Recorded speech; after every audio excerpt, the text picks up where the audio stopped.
So I read 3 books this week, so let's talk about them. So the first book I read this week was The X-Files by Jessica Joyce. This was my first time ever reading anything by her, and going into this book, I was really excited because honestly, the synopsis kind of gave me Happy Place by Emily Henry vibes, and I love Emily Henry. She is probably one of my favorite authors ever.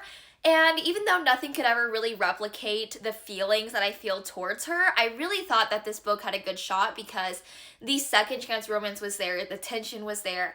However, I think the way that the second chance romance was done, because there are no past and present chapters, I really wasn't able to connect with the characters as much as I wanted to. I honestly just did not care about the characters or what they were going through, which sounds awful, but like that's just how I felt. Sorry, not sorry. The second book I read was Bring Me Your Midnight by Rachel Griffin. This is a YA fantasy standalone about a witch named Tana Fairchild.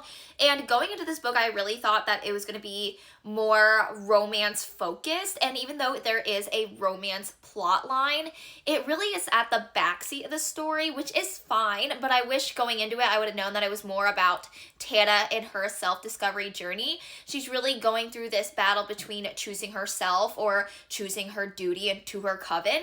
And I really liked that premise. I think Rachel Griffin did a great job of building a world, building challenges in one book. I feel like it's really hard to build a fulfilled and full story, especially a fantasy story, in one book, and I think she did a great job at that. However, I feel like the pacing in this book could have been just a little bit better. It felt like everything just happened at the very end, and even though that is really addictive and hooking and it gets you grasped, I feel like I wish there was more going on throughout the entirety of the book so that it didn't feel so slow, if you know what I mean. So the third and final book I read this week was Not Another Love Song by Julie Soto.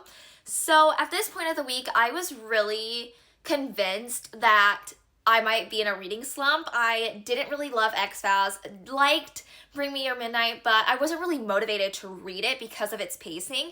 But this book was like a saving grace. It really like invigorated this like new spark of passion that I kind of didn't have this entire week to read. I literally binged it in one day and I loved it. It's about 2 musicians and yeah, I don't really know. I feel like if I go into what it's about, I'm just gonna ramble, but like this book is so good. It's so addictive.